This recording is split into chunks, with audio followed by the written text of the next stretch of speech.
Assalamualaikum warahmatullahi wabarakatuh. Halo teman-teman semua, bagaimana kabarnya? Senang ya bisa berjumpa kembali dalam kesempatan yang bahagia seperti ini.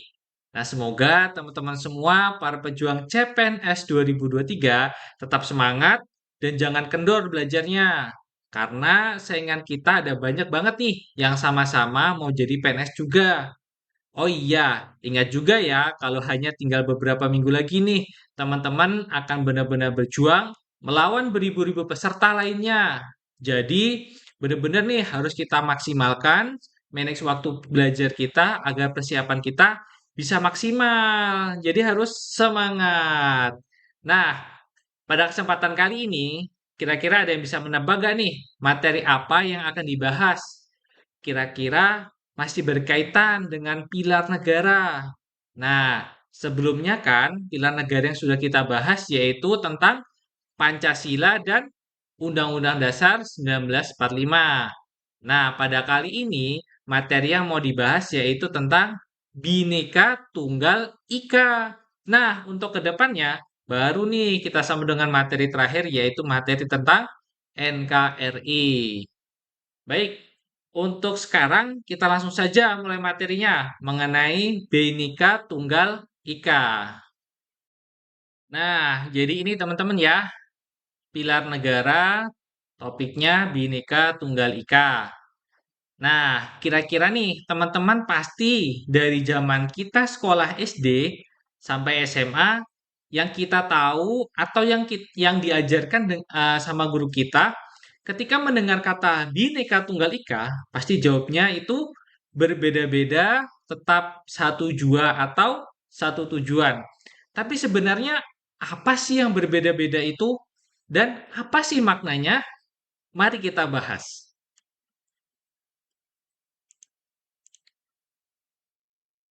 Nah, pada topik pembahasan kali ini, yang hendak menjadi dasar pembahasan kita pada pertemuan kita pada kali ini adalah yang pertama mengenai sejarah Bhinneka Tunggal Ika. Kemudian adalah dasar hukum Bhinneka Tunggal Ika. Dan yang terakhir mengenai prinsip yang terkandung dalam Bhinneka Tunggal Ika dan bagaimana sih kira-kira implementasinya dalam kehidupan sehari-hari. Selanjutnya, nah, yang pertama kita bahas yaitu tentang sejarah Bhinneka Tunggal Ika. Nah, seperti yang kita tahu bahwa kata Bhinneka Tunggal Ika itu merupakan semboyan dari negara kita. Nah, dari mana kata kata Bhinneka Tunggal Ika ini muncul? Bhinneka Tunggal Ika ini berasal dari bahasa Jawa kuno, di mana Bhinneka itu berarti berbeda-beda atau beraneka ragam. Kemudian tunggal berarti satu dan ika yang berarti itu. Yang memiliki makna meskipun beraneka ragam, tetapi pada hakikatnya bangsa Indonesia tetap adalah satu, yaitu satu kesatuan. Nah, kata Bhinneka Tunggal Ika sendiri diambil dari kitab Sutasoma yang ditulis oleh Empu Tantular pada masa kerajaan Majapahit. Nah, sekitar abad 14 gitu ya. Nah, pada saat itu di bawah pemerintahan Raja Hayam Wuruk. Lalu bagaimana dicetuskannya sebagai semboyan negara kita? Itu kan ya yang menjadi pertanyaannya. Nah, ceritanya gini. Ceritanya semboyan Bhinneka Tunggal Ika ini awalnya diusulkan oleh Muhammad Yamin pada sidang BPU PKI. Tentunya teman-teman ingat dong ya, sidang BPUKI pada materi sebelumnya. Nah, kemudian juga Bapak Insinyur Soekarno juga mengusulkan semboyan ini saat merancang lambang negara Indonesia, yaitu burung Garuda Pancasila. Selanjutnya, kita masuk pada landasan hukum Bhinneka Tunggal Ika. Nah, di sini pada tahun 1951 ya, semboyan Bhinneka Tunggal Ika ditetapkan oleh pemerintah Indonesia sebagai semboyan resmi negara Republik Indonesia. dengan peraturan pemerintah nomor 66 tahun 1951. Nah, peraturan pemerintah nomor 66 tahun 1951 ini menyatakan bahwa sejak 17 Agustus 1950, Bhinneka Tunggal Ika itu sebagai semboyan yang terdapat dalam lambang negara Republik Indonesia, ya ini burung Garuda Pancasila. Nah, kata binika ini kemudian dirangkai menjadi satu kata menjadi bineka, gitu ya. Nah, pada perubahan Undang-Undang Dasar 1945, amandemen ya berarti ya, saat amandemen ini yang kedua. Nah, Bhinneka Tunggal Ika ini dikukuhkan sebagai semboyan resmi yang terdapat dalam lambang negara dan ini tercantum dalam pasal 36A Undang-Undang Dasar 1945, di mana ini tuh menjadi prinsip teman-teman, menjadi prinsip yang melandasi kerukunan dan persatuan di Indonesia. Kemudian seperti menghargai keberagaman suku, keberagaman agama, keberagaman ras, dan budaya sebagai sumber kekayaan bangsa. Selanjutnya, nah ini teman-teman ya, prinsip yang terkandung di dalam Bhinneka Tunggal Ika.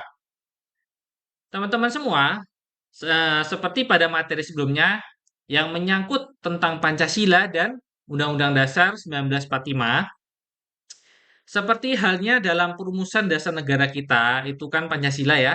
Nah, Bhinneka Tunggal Ika juga itu sebenarnya tidak tertera, teman-teman. Tidak tertera dalam Undang-Undang Dasar 1945, sama seperti Pancasila kan ya. Tidak tertera dalam eh, Piagam Jakarta atau Undang-Undang Dasar 1945, tapi ada makna yang menjerumus dalam dasar negara itu. Nah, itu kan isinya bahwa dalam alinea-alinea Undang-Undang Dasar itu mencantumkan sila-sila dalam Pancasila. Begitu juga dengan Bhinneka Tunggal Ika, teman-teman. Nah, walaupun tidak tercantum dalam Undang-Undang 1945, tapi di dalamnya tuh ada esensinya, teman-teman. Terdapat esensi dari Bhinneka Tunggal Ika itu sendiri.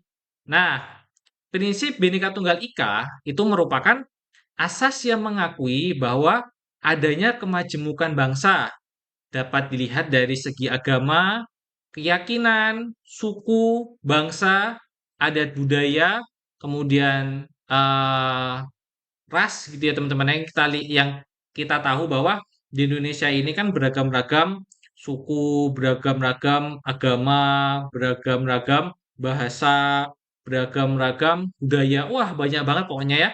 Jadi kalau kita hitung itu mungkin wah ada beribu-ribu nih mungkin yang yang ada di Indonesia ini. Ada dari suku aja udah ada berapa tuh? Dari pulau ada berapa? Kemudian dari bahasanya itu ada berapa? Itu pasti ada banyak ya teman-teman. Nah, di Bhinneka Tunggal Ika itu sendiri meyakini bahwa eh, kemajemukan ini ya teman-teman ya, ini tuh dirangkum dalam tujuan bangsa Indonesia ini dalam Bhinneka Tunggal Ika. Nah, prinsip yang terkandung ini bahwa yang perlu kita pahami prinsipnya, yang pertama itu toleransi teman-teman. Ini penting banget nih ya, penting banget toleransi ini. Nah, maksudnya dari toleransi ini apa? Nah, maksudnya ini pembentukan kesatuan dari keanekaragaman atau bukan pembentukan konsep baru dari keanekaragaman tersebut. Jadi tidak membentuk unsur baru gitu teman-teman ya, tidak membentuk. Jadi gini loh contohnya. Contohnya itu terdapat keanekaragaman agama dan kepercayaan. Artinya apa? Nah, artinya di sini Bhinneka Tunggal Ika itu tidak dimaksudkan untuk membentuk agama baru. Masa gara-gara ada Bhinneka Tunggal Ika jadi agama Bhinneka Tunggal Ika bukan gitu teman-teman ya. Jadi maksudnya ini tuh Bhinneka Tunggal Ika tuh sebagai wadahnya gitu teman-teman. Wadah bahwa harus toleransi terhadap dalam contoh ini dalam dalam konteksnya agama gitu ya. Jadi dirangkumlah teman-teman. Jadi ada agama Islam, agama Kristen, pemeluk agama Hindu, agama Buddha. Itu tuh dalam cakupan skupnya masuknya ke Bhinneka Tunggal Ika. Nah, banyak banget teman-teman contohnya selain agama gitu ya. Nah, jadi setiap agama ini diakui seperti apa adanya. tetapi dicari common denominator dalam kehidupan beragama di Indonesia. Dinamakan common denominator ini adalah sebagai ini teman-teman, sebagai kesamaan yang dipegang sebagai ketunggalan yang digunakan sebagai acuan dalam kehidupan bangsa dan bernegara. Kemudian ada eh, inklusif ya, inklusif. Nah, inklusif ini artinya apa? Artinya itu dalam kehidupan berbangsa dan bernegara tidak dibenarkan bahwa kita merasa paling benar, bahwa kita merasa paling hebat. Itu tidak, teman-teman ya. Jadi, kemudian juga tidak mengakui martabat pihak lain serta golongan mayoritas dalam hidup berbangsa dan bernegara tidak memaksakan kehendaknya pada golongan minoritas. Jadi, jangan pernah teman-teman, jangan pernah kita berpikiran bahwa kita yang paling benar. Misalkan kita mempunyai prinsip bahwa di kita itu pokoknya yang orang paling benar, tidak selain itu orangnya salah gitu. Kemudian kita juga tidak boleh merendahkan harkat martabat orang lain. Misalkan nih, wah itu dari suku Timur. Ini kita nggak boleh teman-teman menantang dia orang Timur, kita kecualikan, kita nggak kita temenin gitu nggak ya teman-teman ya. Kita itu ingat-ingat bahwa kita itu dalam satu wadah teman-teman. Satu wadah, satu bangsa, satu tanah air Indonesia gitu ya. Dalam Bhinneka Tunggal Ika. Artinya beraneka ragam gitu teman-teman. Dan itu kita harus punya sikap prinsip toleransi inklusif. Kemudian selanjutnya tidak bersifat formalitas. Nah, artinya apa? Tidak bersifat formalitas ini Bhinneka Tunggal Ika dilandasi oleh sikap saling mempercayai, saling menghormati, kemudian saling mencintai dan rukun. Hanya dengan cara demikian, keanekaragaman ini dapat dipersatukan. Jadi kita itu antar sesama, antar beda golongan, kemudian itu tuh kita harus punya saling rukun teman-teman, harus saling menghormati, harus saling mencintai, harus. Jadi kalau kalau teman-teman bayangkan nih di Indonesia, andaikan kita masing-masing individu tuh mempunyai prinsip ya, seperti ini, percayalah pasti kita itu akan saling saling bersama. Tidak ada yang namanya eh, apa ya? Kita itu berselisih paham itu tidak ada, teman-teman. Kita kalau ada berselisih paham pun kita harus saling menghormati pendapatnya. Kita harus mencari jalan keluarnya. Pokoknya semua diselesaikan dengan damai. Itulah teman-teman sebenarnya yang kita dambakan kan ya. Nah, kemudian yaitu ada bersifat konvergen nih. Artinya apa? Artinya bahwa perbedaan yang terjadi dalam keanekaragaman itu tidak dapat dibesar-besarkan, melainkan dicari titik temu dalam bentuk kesepakatan bersama. Nah, kesepakatan tersebut akan terwujud jika dilandasi oleh sikap toleran dan non-sekretariat inklusif. Nah, apa ini teman-teman? Nah, jadi karena keanekaragaman ini sebenarnya satu kesatuan teman-teman. Dalam keanekaragaman sebenarnya kita tuh satu gitu ya. Kemudian pasti pasti ada nih titik temunya. Wah, ini dari budaya ini. Wah, ini dari budaya Timur, dari budaya Sumatera, dari budaya Sulawesi gitu ya. Banyak banget teman-teman. Nah, kemudian ada sikap rukun dan damai nih. Sikap rukun dan damai artinya apa? Nah, artinya kita harus saling memiliki sikap toleransi. Balik lagi ke poin satu ya, sikap toleransi. Kemudian saling menghormati. Kemudian eh, kita tuh dalam individu ini harus mendudukin peran kita masing-masing. Nggak boleh nih peran orang lain kita masukin, kita ikuti. Bukan gitu teh. Kita harus paham diri kita teman-teman. Bahwa kita itu sesuai peran kita gitu ya. Kemudian memahami bahwa harkat dan martabat secara tepat. Ini tadi teman-teman ya, nggak boleh menjatuhkan satu sama lain. Kemudian yang terakhir ini penting teman-teman, yaitu prinsip musyawarah untuk mencapai mufakat. Nah, ini kan kalau kata musyawarah mufakat berarti berlandaskan dengan Pancasila yaitu sila keempat gitu ya kita bahas lagi. Nah, artinya apa? Artinya sama hal seperti pengamalan ini, teman-teman, ya, pengamalan Pancasila sila keempat.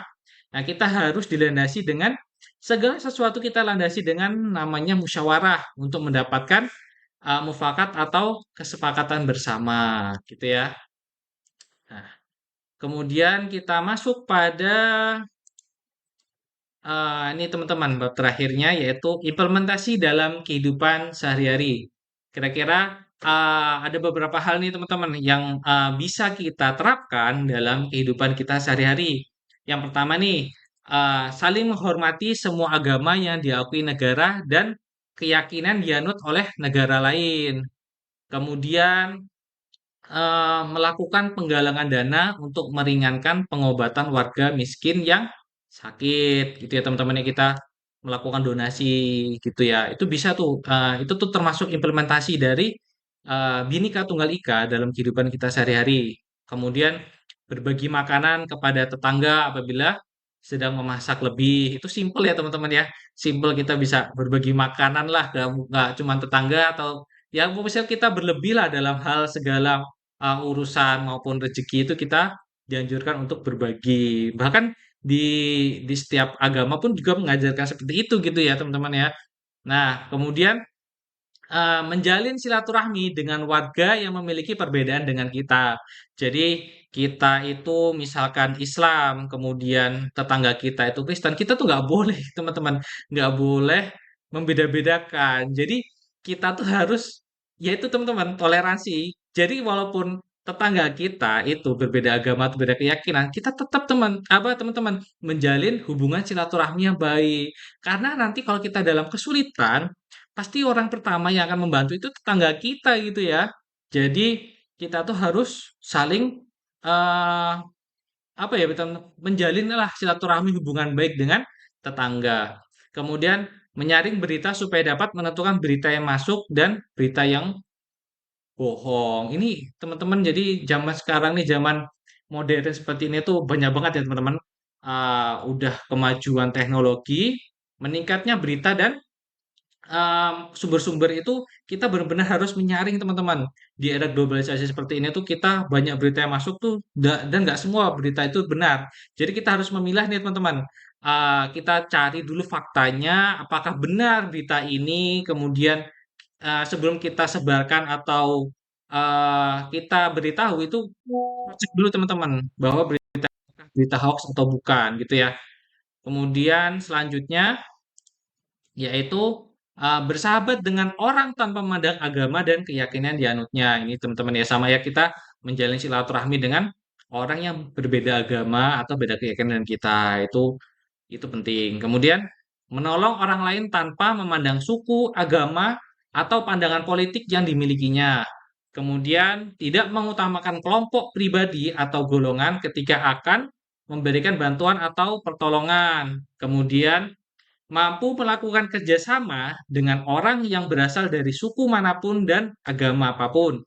Dan yang terakhir nih teman-teman, melakukan kegiatan bakti sosial untuk memberikan bantuan kepada sesama.